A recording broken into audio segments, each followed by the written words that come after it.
thanks one more time to MIT World Peace University. It's my pleasure to joining you all this morning.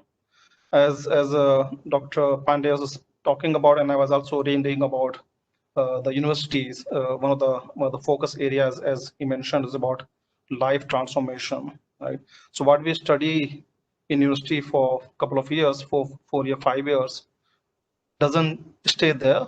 It's going to transform our life, as well as hopefully could also help to transform others' life as well. But at the same time, as again Dr. Pandey mentioned, is not just about intellectual information technology, but also intellectual thought processes, the design thought processes, which we have to keep in mind. And as Dr. Suman also mentioned, and he quoted a couple of examples from the design councils and many such bodies across the globe. And personally, I believe that while we have a lot of technologies, engineers, and out there, but what we are missing mostly is the architects, is the designers, because all these emerging technologies, we call it AI, IoT, blockchain, a lot of innovation. I personally get engaged with a couple of universities also. These are pretty much in silo, but what we need to do going forward when you talk about solutions, design think is all about architecting the solutions, connecting the dots. And this is where I personally see the gap in many organizations, that they look and run after a technology silo, whereas all this transformation, digital transformation, and rather I will read it the reverse, is a transformation digital. Is not about digital first, is about transformation first. And how are you going to transform your organization? How are you going to transform your customers' business processes and those topics? So first we understand the transformation part of it, which is pretty much non-technical, and I'll take some of the examples. Then we look at where do you apply IoT, where do you apply AI, where do you apply blockchain to solve the problem. So because as a old saying goes, that a problem well defined is a problem half solved, right? So many at times I see the technology companies or individuals jump on the technology and then try to find where the problem is. But this way the gap comes in. As a designers, as architect, they should focus on the user, they should focus on the buyers, they should focus on the financer, a lot of other stakeholders. As again Dr. Suman mentioned, that we need to orchestrate these processes not just for pure technology perspective, but rather holistically from the team perspective. We need to understand the pain points of different users and the different stakeholders in the process. So with that in mind, so today's topic, which I'm trying to cover, is the design approach and careers in smart connected world, right? As a pretty broad terms, just to quick background, I think I'll skip this because Professor Prajakta has already briefed me, but just quickly, I come from a very normal family when I was going to the IIT. And I remember back in when I was in class 7, 8, 10, 12, I used to build my own toys. Yes, we can't afford that many toys like I can buy for my daughter, but I used to go out, look at those toys, and think back, come back at home, let me rebuild or maybe better than them. So I spent my young days in building those things and spending my school holidays and crafting with all the rubbish I used to collect at home to build something, right? So this, and then, and I had a pleasure and opportunity to go to IIT in 1998 to pursue my bachelor degree in electrical engineering. I call myself more of a mechanical guy in the mindset because I'm more visual and hands-on. And initially I was wondering that why did I get electrical, right? So, but happened so that when I was looking into what we should do next, when I graduated in 2002, I started working in the startup, 2002 to 2003 back in India itself. We were trying to innovate and create a new smart meters. Right now, you'll hear a lot about this automated meter reading, right? But at the time, it was a bit too early, I would say. Not because of technology point of view. Technology was there reasonably, but for example, a lot of innovation in communication technologies like LPWAN, I will touch upon it, were not there. So commercially, it was not viable. But I was very interested in emerging technologies, and then I was looking into what should I do next. So 2003, I came to Singapore to pursue my master's in technological design, and emphasize the design part because the program was not just about me learning about robotics, which was my major, but also to work with the industry for a year to work on actual solutions as a complete experience. And at that time, I didn't thought I'll stay in Singapore so that long, but here I am. I'm here with my family, kind of settled here, but I still uh, travel a lot. So at the same time, as was Ajakta mentioned, I do spend time with a couple of universities and associations. The primary reason for me is the same, that the gap which we see in the industry is not being fulfilled today. And the next generation which is coming out, unlike me, which who graduated back in like almost 20 years back, 17 years back, uh, today the young generation may not look same, right? So what I'm going to cover broadly 5 topics today, uh, basically getting the definition rights, all the buzzwords which you hear a lot, and you will continue to hear a lot next whenever you work in the industry. But what are the components required to build the solutions? What are the challenges and opportunities? I'll touch upon cybersecurity a little bit more detail because when we talk about all this connected world, we need to look at cybersecurity in our design thought processes, that whether it's from data perspective, whether it's from privacy perspective. And lastly, I'll touch upon, as I mentioned, it's not about technical transformation, technology innovation, but more about organizational transformation. And I'll touch upon some of those carriers which you should be looking into, hopefully when you graduate and ready to serve the industries or be an entrepreneur. So first, getting the definition correct. So you will hear a lot about Industry 4.0, but if you look at which generation are we in today, right? So this is me, Generation X. I had my first mobile in Singapore 2003. Before that, we had access to computer only into the university lab in IIT. Then we had Generation Y, which is like millennials we call, who started working on mobile.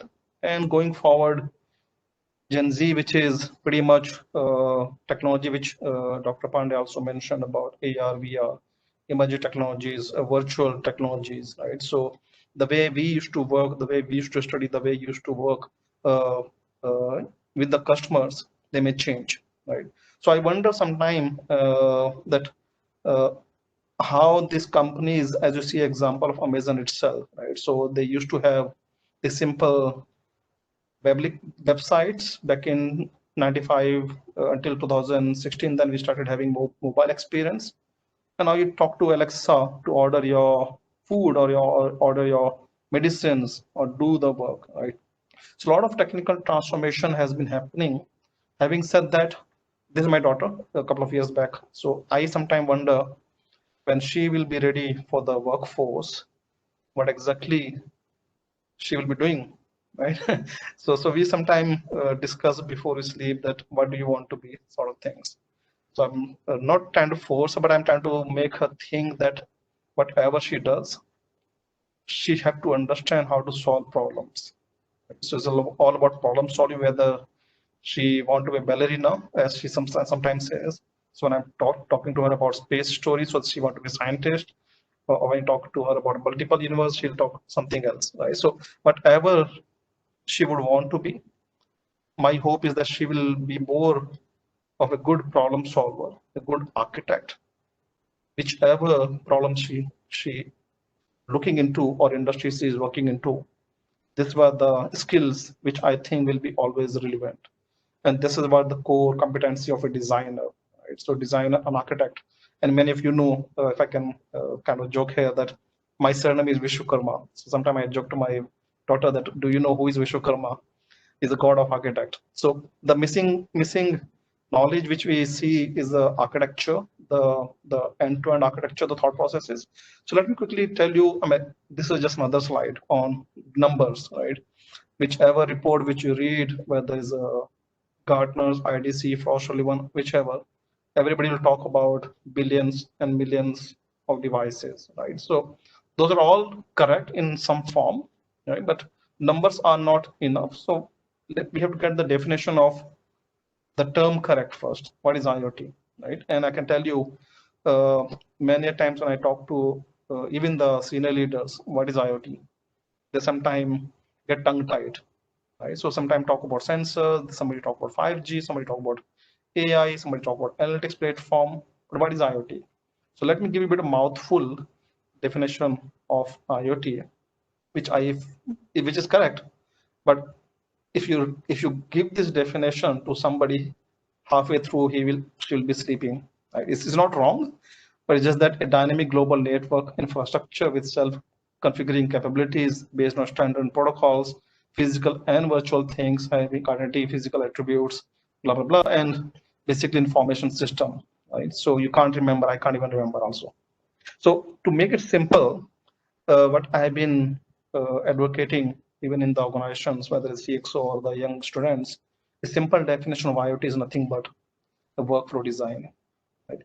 So all the bells and whistles you keep aside, and when we talk and walk, whether it's a boardroom or the operational floor at the factory, is all about three simple stage of workflow design. I'll emphasize the design part and workflow part. Why? Because what does IoT do? Or any emerging technologies, I'll park AI, blockchain, everything under this bigger umbrella. Any technology talk about, it have to make some business sense. You don't buy technology just for the sake of it. It happens a lot, but if we really want to help organizations or apply within your organization, it have to have some business sense. Then you send some data, right? So relevant data.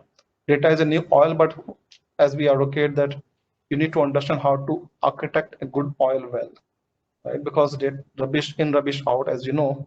So once we understand the business objectives, then we look at what data we need to generate, what we data need to capture, whether it's from sensor, from your machines, from your other third-party systems, and you analyze it. Simple, right? And these three stages from the design architecture perspective is that now you put analytics as an AI, right? And we call it a sense to sense workflow, right? The idea is these three stages of data science, analyze, and making business sense. Unfortunately, many times companies go from left to right, right? Like as I mentioned, they start working on some data science project without knowing what exactly they want to do. Whereas what you need to focus on as a designer architect, that why we should be doing it, right? So the strategy, basically the thought process is the first to apply for, and then we look at how do we bring the pieces of the puzzle together, right? And if you see the image here, most of it will be familiar with as Facebook, Netflix. I think during this COVID time, a lot of you will be on watching OTT platform, whether Netflix or Hotstar or YouTube, right? And then we have got industrial systems like robot systems, autonomous vehicles, or smart buildings. Why I'm classifying everything as IoT? Because if you recall the definition of data science, analyze, and business science, pretty much all of them do the same thing. Right? Let me take a simple example of Netflix. Right? Netflix, what does it do? It is sensing your data, because when you are creating your account on Netflix and you start browsing different genre or different movies, Netflix know your behavior, right? It is capturing your sense, capturing your insights, your personalization, and then it analyze with backend AI machine learning algorithms to propose you what you should be watching next, right? So even though they have got a millions of catalogs, but they don't give you everything. They analyze it to give you only what you like. And that was the business sense, right? Because business sense is to give you personalized experience.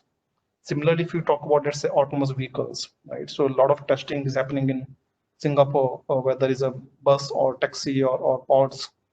If you look at from the system perspective, autonomous vehicle is nothing but an infrastructure with multiple sensors, where there's a lidar, radar, cameras on the chassis, right? So there's a data science, analyze it. So in that case, they have this edge computer, high performance computer sitting at the boot of the vehicle, which analyze this mapping and navigation locally and all the other requirements. And then business science is basically moving you from safely from point A to point B.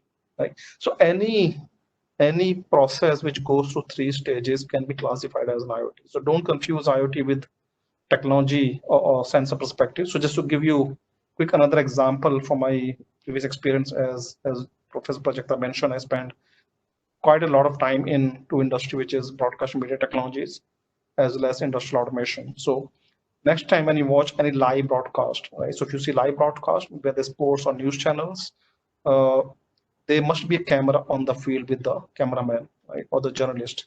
So imagine yourself sometime that how this data, which is audio video data, comes from the lens of a camera and gets to the lens of your eyes through your television, through your mobile devices, or any other platform. It sounds very simple for you as a consumer, right? For you as a subscriber, but there are a lot of things goes behind it, right? So whether is so the idea is, and quite a number of news channels used to be my client before in India as well, where I used to manage the region. But look at it, BBC, ZTV, Ask the Republic, all of them are news channel. But before we talk about which camera, which switcher, which router, which uplink, downlink system, which automation system, you need to understand and design the workflow. So it goes back to lens workflow here as well, where we call it sense to sense workflow, that all the technologies and the technology providers are secondary discussion, but we need to sit and understand with the customer, with the user, what exactly they're trying to achieve, what kind of workflow they're designing. Similarly, uh, when I graduated in masters in mechatronics, robotics, so I had a opportunity to work with some of the large, small company, but large customers. Right? So if you look at the left corner here is a turbine blade in aeroplane engine. Right? A single blade, tiny blade could cost $1,000, right? Because it's made of titanium, very complex profile, so manufacturing cost is pretty high for this. So one of the major industry in Singapore is MRO, maintenance, repair, and overhauling. So this is one of my earliest machine which I designed. Is a 5-axis machine. Uh, I won't go detail, but the idea is when I was designing the machine, the purpose was to solve a process problem in repairing those blades, which are micron level detailing are required. Multi-process, multi-complex. So if you look at this blade here, actually is going here, and multiple machines and sensors were deployed. At the same time, I have to keep in mind when this machine is being designed out of thin air from a concept to the actual build, I have to make it simple for manufacturers to manufacture these parts, assemblers to assemble these parts, and once this machine goes out in the field, it should be easy to maintain because a breakdown in the machine or the process can cost company a lot, right? So coming from the process, okay, I have to make a machine which will help to grind this profile to a macron level, but how the machine look like, how the machine will be built, manage all those things, build all the bells and whistles like mentioned, multiple sensors we used to use at the time. Similarly, there's another example, right? So there's another example of the machine which I designed. It looks small, but it actually is a 30-meter long machine for oil and gas industry. Again, designed from the scratch out of thin air, by discussing with the user, by discussing with the operator that how exactly they're going to use it and maintain it is going to be shipped it, because this machine was shipped in Siberia and Russia, where I had a chance to go to assemble and build there, right? So if you look at this, so many different complex parts, sensors, integration with other machines. If you look here, so a lot of automation was involved. So, but at the heart, at the core process of designing these complex, whether it's a IoT system, broadcast systems, or industrial system, is all about those uh, processes of design for manufacturing, design for assembly, design for maintainability, because this machine doesn't go for a few months, they stay there for maybe 10, 15, 20 years sometime. Right? So this is the context to start with. At the same time, why are we talking about IoT now? Because as you saw here, that all these products were there, are there, right? So there are vehicles, there are machines, but now we're able to connect them. That's where the internet comes in, internet of things, right? uh, So this, if you're familiar with the operational technologies, the ICS SCADA PLC system, which runs in silo, but when you start connecting them, then becomes Industry 4.0. So the beauty and challenge of IoT is that we can now create systems of subsystems and build and leverage the intelligence which all these systems generate by analyzing it with either AI and a lot of other data science technologies, right? So just to give you a broad view that a typical smart factory looks like this, right? So there are usual ERP, MES, quality management system, all those systems which if you have had a opportunity to walk in a factory. So like I mentioned, the old process of SCADA PLC system, which runs in silo. But now we are talking about, let's say, putting a inventory management system, QR code, right, or RFID tags, or you're pulling some data from the equipments or the sensors or processes, or you're also putting some sort of video analytics at the shop floor to look at whether health, environment, health, safety issues, or tracking your workers for their performance or conditions or other information. So when you merge these systems with the other systems and you analyze it and visualize it to either do monitoring, control, and or prescriptive, predictive, all those processes. And now if you can digest it, you see there are so many things involved. Right? It's not just about buying a sensors off the shelf or buying a platform and think we know how to do Industry 4.0, but it's all about use case, right? So within a factory, there are multiple use cases. Whether it's about predictive maintenance analytics, whether it's cobots working hand in hand with the humans, or some sort of tracking, asset tracker is one big use case, of variables or AR, VR, industrial augmented realities, right? So think of all of these technologies purely from the use case perspective. I evaluate technologies, I evaluate startups or corporates every second day. Always some pitch will come to me that, hey, CK, we got a AI solutions or some platform. So simple question you got to ask is, how will I apply? Which kind of use cases we could use these solutions? So think of always the use cases, right? Quickly jumping onto some of the components, as I mentioned, the typical architecture of an IoT solution is very broad. It's much more complex than this, but if you look at four broad area, which is the device side, the sensors, then comes the gateways where we aggregate the data, and then we have the analytics layer, and comes the visualization layers. Now, obviously, data goes both sides, and you have to secure the systems end to end. So as a designer of this smart connected solution, whichever industry you might be working with, whether it's consumer or industrial, you have to look at end-to-end perspective. Right? You can't think of a product or technology in silo. You may have to buy those technology from individual partners, individual technology providers. But as an architect, as a designer, you have to look at carefully how do we integrate those things. So integration thought process is critical here, because the thousands of company in this whole value chain. Look at who provide platform. You'll get, I don't know, 100 or maybe 1,000 companies pitching the same thing to you, that we do this and we do that. Similarly, that devices, you go to Shenzhen, you go to Taiwan, you go to Suzhou, and many of them, I think, in India also. You get 10,000 people who are building devices. So keeping those aside, as the architect, you have to think of how do we create the entire value chain. Right? Similarly, just to touch upon quickly on connectivity, because buzzword aside, you will be hearing a lot about 5G right now, right? 5G, all the telcos, I think in India, maybe it's Reliance, I'm guessing, might be talking about 5G in Singapore or region. Talk to any telco, 5G is the new magic buzzword, which solve all the problems of the world, right? But at the same time, when you have to design the solution, you have to understand what these various connectivity technologies, whether it's RFID, whether it's 5G, whether it's satellite communication technologies, or is LPWAN, low power wide area network like Sigfox or LoRa.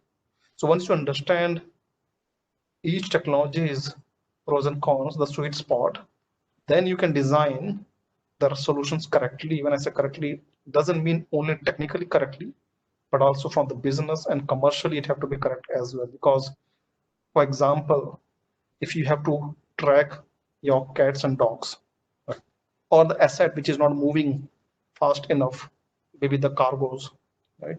Why do you need 5G? Because it's not a massive critical infrastructure in terms of the data, and you don't need to track it every millisecond or second, right? You can live with LPWAN, because LPWAN is a low power wide area network, so your cost of investment in the communications will be super low. At the same time, we're talking about telehealth solution, which is one of the use cases of 5G, that when you talk about remote surgery, for example, that imagine I'm a doctor, I have a patient in India, I can't fly down, but maybe if the machine is there, the remote the robotic machine is there, I can operate from here, and this machine does not and cannot afford the latency, does require high bandwidth, and this is where the 5G could potentially come. Right? So the idea is, again, as a designer, as an architect, you have to think of not to neglect a technology over the every technology has a play, whether it's RFID, those little devices which you might have seen in your retail shops, right, or your BLE trackers. Because right now, for example, trace and track COVID example we talked about, many countries are working on trace and track solution, including Singapore recently launched a device which will track and trace individuals through BLE technologies, right?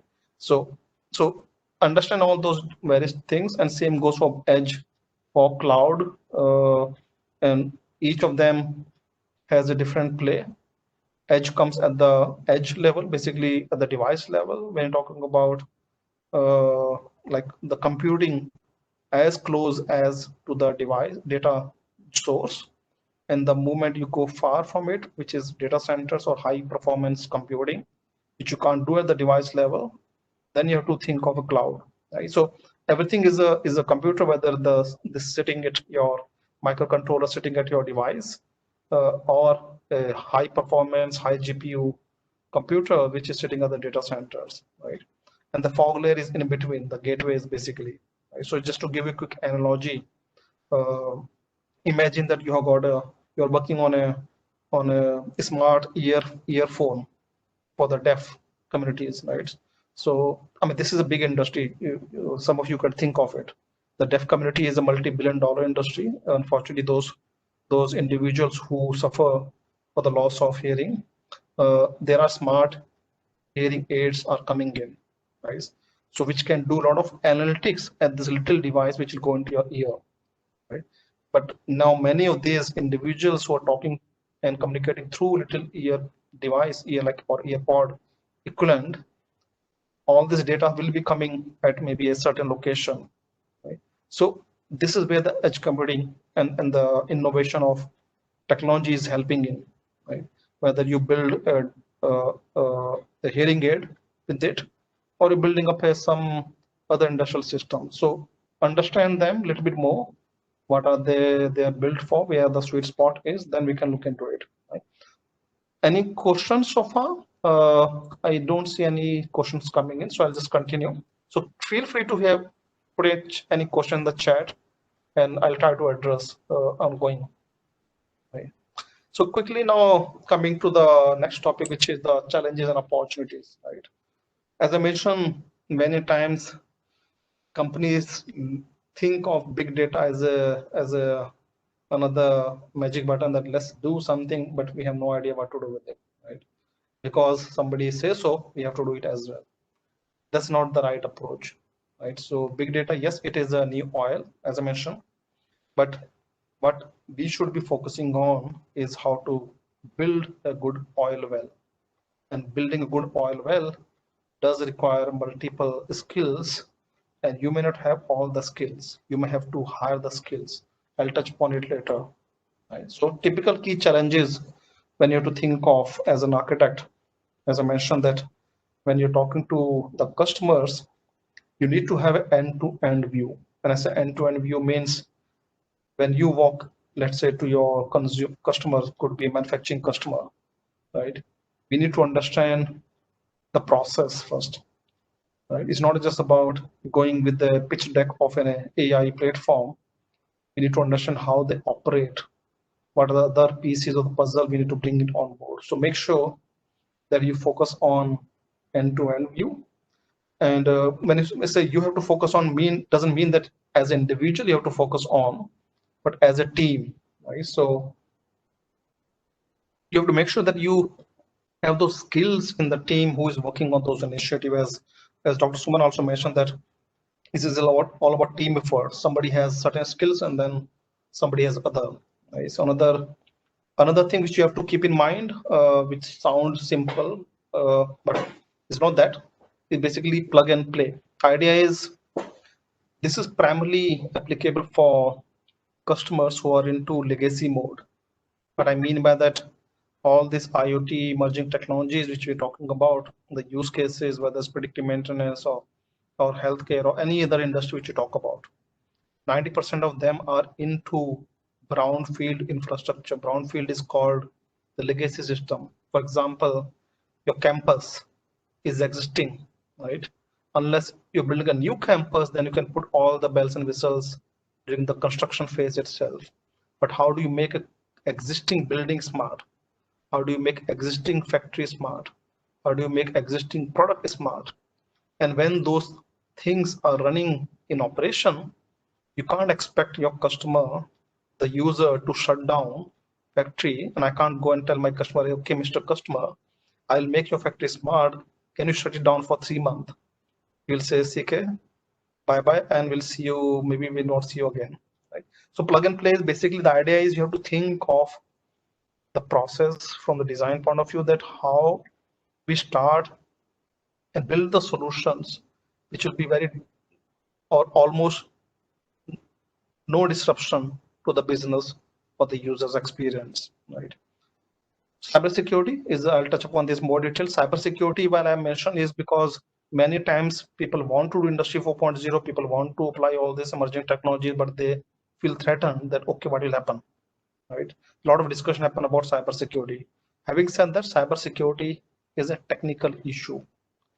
Security by design is and can be done, is a technical issues. Every technology like AI, cybersecurity is also there. The challenge with cybersecurity primarily is because organizations think of it as a sunk cost that is not generating revenue. It's kind of saving your solutions not to be hacked, right? So it's like you buying a insurance. When you buy insurance for hospitalization or accident, you don't go hit yourself and go back to hospital to recover it, right? You're buying insurance to make sure those things in case happen, you're covered. But you're not trying to recover it in by doing it. So same goes with cybersecurity. So it's an interesting topic. As a company, we spend quite a time on this particular area where we work with customers to help them understand why they got to be secured and how do we recover the ROI. Last, one of the 4 key challenges, the last one is interoperability. Again, as a designers, you have to think of IoT and all those emerging technologies are not built by one company or one protocol or one machine, one makers. They're built by many makers. For example, you talk about your smart home. I'm pretty sure you won't buy everything from Samsung or Bosch or Electrolux. Maybe you like a Samsung fridge. You may like Electrolux washing machine. You may like Bosch fridge or maybe other machines. But do these systems talk to each other technically and from business point of view? Think of it, right? So these are the few things which you have to keep in mind when you're designing a solution. But at the same time, there are tons and tons of opportunities. So I just, again, for the discussion, I bring in this statistics. Whichever industry it is, whether smart city, somebody classifies smart city as the bigger one, or smart retail is the bottom one. But any industry pick up, there will be tons and tons of opportunities. Agriculture, for example, smart agriculture. You go to Australia, you go to New Zealand, or maybe some of the European countries, they are well ahead, primarily because the way the farming happen there are the large ones. Like the farmers, they are rich. Farmers don't have small fields like we have in Asia, like in India or Indonesia or Philippines. we call it small holders. So in fact, last week I had a interesting discussion with a large agriculture company out of Indonesia, what they want to do in agriculture, right? So having said that, there are opportunities in almost all industries where you find love, where you find your personal interest. Go ahead and do it. Not to worry about that I have to focus on certain verticals. For example, if you look at from a building perspective, right? There's so many use cases, whether you're talking about motion detections, smoke detections, fire hazards. You multiply this building becomes a hotel or hostels or property. You multiply it with multiple other scenarios, becomes smart cities. So I picked up this because you'll hear a lot smart cities initiative, including Singapore, we call it smart nation, but India talk about 100 smart cities. So all the smart cities definition will vary, depends on who are you talking to. It goes back to the same message I mentioned, that look at this from use case perspective. When talk about smart city Pune, may not be same as smart city Nasik, or may not be smart city Mumbai, right? Every city has its own problems. Problem may sound same, but approach will be different. For example, we talk about Singapore, right? So Singapore is working on smart transportation initiatives. But if I go to Manila, if they also apply the same thing, they try to copy paste Singapore approach, it will not work, because their ground challenges, the infrastructure challenges, the mentality of the citizens there are different.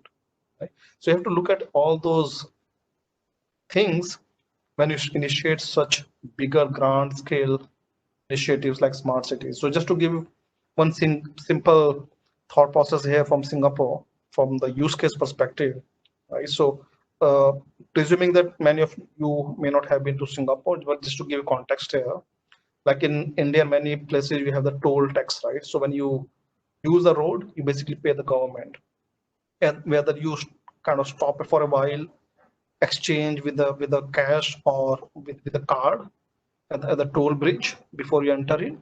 But if, for example, in Singapore, we have this smart bridge kind of things, which overhead infrastructure. If you see here, this is automated system. If the vehicle is going under it, it will detect automatically whether there's a taxi, whether there's a car, whether there's a motorcycle, and according to the time, it will deduct how much should I be paying to enter that particular location. Right? It's called ERP, Electronic Road Pricing System. It has been there for many years. Even when I came to Singapore, I've not seen transaction through the cash. If you look at from the purpose, from the agency perspective, from the government perspective, it's not just about collecting tax. The purpose is obviously collecting the money to fund the infrastructure, but at the same time to address the traffic congestion. So imagine that if I go from point A to point B, and if I know that, okay, there's going to be a traffic toll tax at this time, I will take a different route, right? So what happens when I take a different route to avoid the tax, traffic congestion, move from point A to point B, right? It did solve certain problems, but it did not solve all the problems. The problem shifted from point A to point B. Or there are other debates, for example. So imagine if this fixed, we call it gantries, are fixed, we can't move it, right? So if, let's say, Professor Prajakta is going from point A to point B, right, and her route is long, but there is only one gantry. But at the same time, I am entering from other route which is shorter, and I still have to pay the same money. Right? If you think from that perspective, then I can always complain that, hey, I am paying more money where I'm using the less load, right? So with all those problems in mind, that how do we address these dynamic situations, government in Singapore started a newer initiative called ERP2, basically version 2 of the project, is where there will not be any fixed gantry. Every vehicle will be tracked individually, depend on their location, depend on the time, depend on the road usage, so that everybody pay fair amount of the traffic, toll tax. At the same time, the congestions, because now I cannot run away. Even if I try to deroute to different side, I'll be maybe paying less tax, but still be maybe a little bit. So this help government agency to not only optimize, if I can say, the toll collection part, but also help to solve the other problems which they were not able to solve because of the fixed gantry. So think of it now from the user perspective, from the behavioral perspective, what led this project to be initiatives. Now, which technology they use, whether it's LEO satellites, whether it's GPS technologies, whether high power computing systems, that comes later, right? First, it was to define the problems they're trying to solve. What are the key priorities they got to be addressing as agency, right? So same goes with factories, for example, right? So factories for the future tomorrow may not be the same, right? Individuals will be there. It's not that it's going to disappear. People will be there, but the systems they will be operating with may not be the same. They may not be manual. They will be managing the systems rather than running the system. But if you design the system in a way, make it complex for the user, that he is either wasting his time or her time and is not being efficient, then it's not a good design.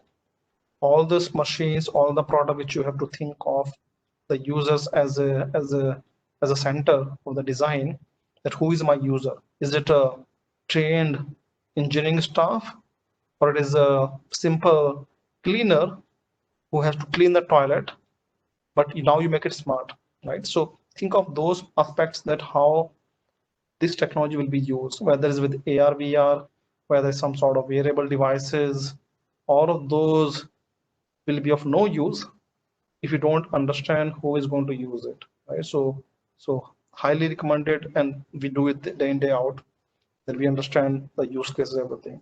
So I'll quickly try to speed up on the cybersecurity part. As I mentioned, cybersecurity is a big topic. You'll be hearing it a lot already.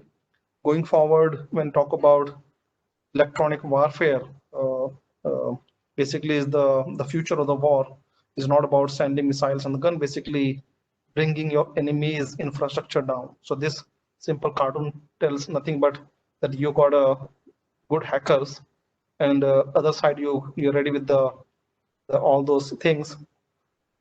Still, it can be done. So when all this cyber secure, all this IoT solution which we are discussing right now, there's a website called Shodan. You can look into it. It will tell you a lot of open, freely available IoT devices which are open for attack. Right. So again, as a designer, you have to think of, when you're designing these solutions, how secure they are. And and as I mentioned, that even the state-sponsored attacks are growing, right? So this is a recent one in January, when Iran was attacking. Many of them every day you will read something, whether it's in the industrial, which but this notepad attack in 2017 is one of the biggest one. It costed company direct loss of almost $500 million, and indirect loss for several few years, and they couldn't recover, right? So big companies are very careful. Even in the consumer side of it, there's a good paper here in this link, just to give you a perspective of the advancement of innovations in cyber world. So a lot of people use smart watches, right? Smartwatch or smart devices wearable comes with a lot of sensors. It comes with the sensors like position sensor, accelerometer, gyroscope, piezoelectric meters. So there's a paper which basically, without hacking your systems, if I just hack your sensor, I can figure it out what actually are you typing in. And I can do a reverse math or reverse engineering. What was your passcode? What was your account number, right? So hacking so when sensors are being embedded everywhere, in your consumer, in your shoes, even the Nike shoes were hacked because they wanted to build a smart shoes where you don't have to bend down and lace up your shoes. Okay, so if you think of it from the user perspective, they were thinking, maybe, I'm just guessing, maybe from the sports person, like either the baseball players or basketball player, or maybe runners, because if they have to bend down, lace it up, it's going to cost them few seconds, and the few seconds could be a goal. At the same time, imagine the other end of the spectrum. If your enemy team could hack your star performer's shoe and make him fall down while he is on the job, it's going to cost a lot. Maybe break his leg, but at the same time, cost him point. So you have, I mean, there's a link I think I missed to add here, where it was actually not done, but a hacker found it can be done. So cybersecurity is critical, and cybersecurity challenges are a lot of non-technical. Fortunately, unfortunately, both. As I mentioned, cybersecurity organizations do not understand how to even start. We are working with a couple of agency here. Some of you might be familiar with German company called TUSUD, an economic development board in Singapore, to come up with some sort of cybersecurity readiness index, means to help you understand that when you have to deal with these many and many more complex proprietary protocols in IoT and OT world, how are you going to even start? What are the best practices out there? Because cybersecurity is a continuous journey, right? And just to also add here a snapshot of different vulnerabilities. As I talked about a matrix before about the communication technologies, similarly, there are different kind of threats, different kind of vulnerabilities out there. If you map it up simply against the complexity and the impact of each, if you see here protocol wise, or device and application wise, or malware wise, and the worst one is the zero-day attack, as we call. So a simple example of zero-day attack is a definition is something which you have not seen before. Coronavirus is a zero-day attack because we do not know, we do not have any history, and as you can see in the chart, the big impact and the more complexity, right? So, and they're increasing. Zero-day attacks are increasing, and as we joke that the world is already trying to recover from this biological virus, right? The worst would be if you have a digital virus as well, right? So keep in mind that when you talk about smart building solution, just to give another example, that how you have to think of end-to-end solution.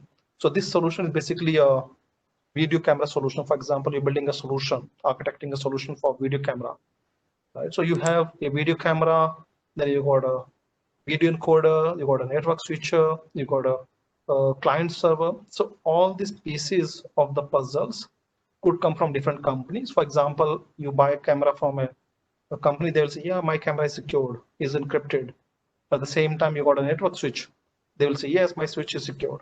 But each of these pieces could be attacked different ways, right? So cybersecurity is something, the weakest link could be the worst, right? So as a chain, if you look at cybersecurity as a solution, no matter how good your camera is, but if your switch is not secured, your solution is not secure. Simple as that, right?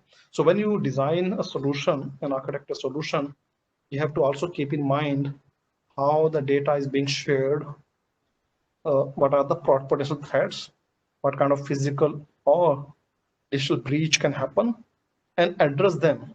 At the same time, like I said, cybersecurity is not something you keep worrying about and do nothing and do not even start. So many companies do not start because they keep worrying that, hey, it's going to be attacked, so let me not start. It's never going to end. Yeah, Yep, CK, so yeah, we are just up with time. So can you just, do the last leg of it now? Sure, it's almost done. Yeah. So I'll skip few slides, and if anybody's interested, I can go deep dive. So basically, make sure that you adjust all the standards, be aware of it as a designer, right? So last quickly on the organizational part of it, as I mentioned, the career part, right? So the simple formula thing which shows that in a company there are central strategy team, the design team, but then there are functional team. So what you have to do, make sure that you bring them on board, and this delta is basically the thought process between a design, the strategy teams, and the functional team who are actually using it. So if you don't bring those gaps and manage those gaps, you may think something and then implement something else, right? So another problem, another part of it is the organizational behavior part, which we see regularly. Sorry, that many companies keep doing this lot of pseudo innovation, right? A long-term goal kind of things, but no result. At the same time, small companies who think they don't have time, they don't have money, have to run after the month after month benefit. So you have to come out of this vicious cycle and create a virtuous cycle by injecting and implementing some of the new thought processes.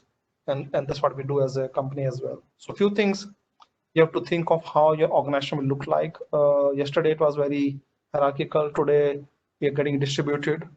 Tomorrow it'll be pretty much virtual, as we are kind of all virtual and no hierarchy, no boss, but pretty much independent. Right? So many companies are looking into it.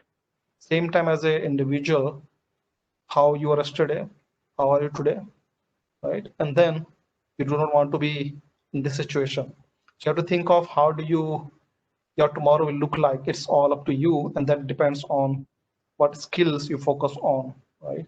So think of it from the skills perspective. Think of it from not from the pure technology perspective. Even the lot of traditional industries are also transforming, right? Even the law, even if your law, the new laws are being written, how the new connected world of will look like. So companies are transforming from selling the product to selling services, which is also some of the thought process you have to keep in mind, that how can you help companies move from capex to opex model, because nobody want to buy the car, but they want to rent the Ola and the Uber of the world, right? Future of the workers as a learning part of it is not just about your 3, 4, your 5-year degree and then work for companies for another 20 years and then retire. Is going to be more like a circular, right? So you learn, you discover, you learn, discover, and keep doing it, right? So what kind of future of the workers will look like, whether you'll be having a discussion with your colleagues over a cup of coffee or you'll be talking to them virtually, is something we have to think of it. So just to give you the same thought processes, I tried to apply it with one of the universities I work with and I take lecture. Was they were all engineers, but the focus was to help them be better architect and better designer. So I gave them a problem. So they work upon, as you see, the entire value chain from the sales thought processes, the design process, and all those things. Then they started working on what technologies are required to build it. So this is my end slide, that while IoT, digital transformation, all this buzzword which we talk today, or maybe another 5-year, 10-year down the line, they will come and go. At the same time, you shouldn't just sit down and think, okay, let us wait and magic to happen. It won't. You have to take charge of your own career. You have to remain relevant, sustain, and grow, right? As an individual, and helping your companies to also do that.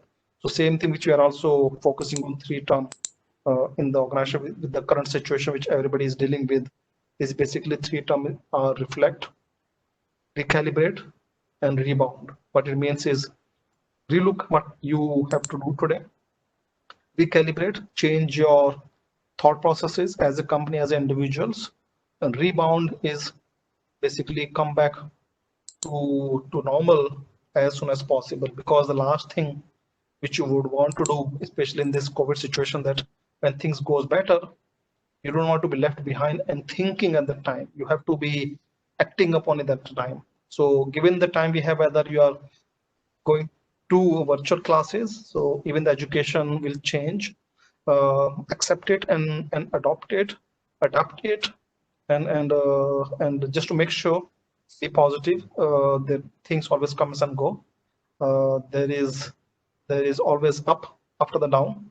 So even if you are not feeling comfortable with the current situations, as a student, as a parent, and as a teacher, it's not easy for them to also do all these activities remotely, because education is not something which can be done always virtually. Is one of the options, and I think they're trying their best to connect with the students and as well as the parents. At the same time, hopefully when things get better, you get to enjoy the campus, and hopefully when some of you visit Singapore, have a chance. So just to last slide, this was the design of a future city back in 1928 in popular mechanics, right? So you see under tunnels, infrastructure, you'll see all those things. It was a concept. It was somebody designer's idea. But with technologies, this is the real plan from Singapore government on transportation. Pretty much same, right? And this is real. This is what is happening today. So all the technology which you have today can help your ideas a reality. But for you to be able to do that, you need to spend some more time on architectural point of view. And with that, that's my last slide. I'm happy to answer any questions. So a lot of these topics will require a deep dive. If you are keen on any particular topic, reach out to me, connect with me on LinkedIn or Twitter or Facebook. Happy to answer any questions you have. CK, as I could hear Suman telling you, welcome CK to MIT-WPU University, and I was going through your talk. It's brilliant, it's beautiful. I'm from field of transportation engineering, and I was amazed. Of course, toll collection, we have also made as many advances. India is almost there. But the fact that in 1920, what they envisaged, and in 2019, it looks exactly the same. This is phenomenal. I think this speaks volumes on the concept and the thinking and our design thinking. I enjoyed your lecture immensely. I'm really happy. And of course, I haven't been there for full. I would request Suman and then Milind to please arrange one more session for us teachers. For students, of course, you can have as many. I would like to have as much as I can of you, CK. Thanks very much. So thank you so much, sir, and thank you so much, CK, for accepting our offer and coming here and giving a beautiful talk. I'm sure all the design students, and they have already done 1 year of design course, so they'll they're in the right spot to assimilate whatever you have told. So I'm sure that they'll be extremely excited to go ahead with their year henceforth. And the insight specifically when you showed the 1920s concept and it really materializing, it kind of makes it very real. It takes time, but it does happen. So thank you so much. So with this, I conclude the session.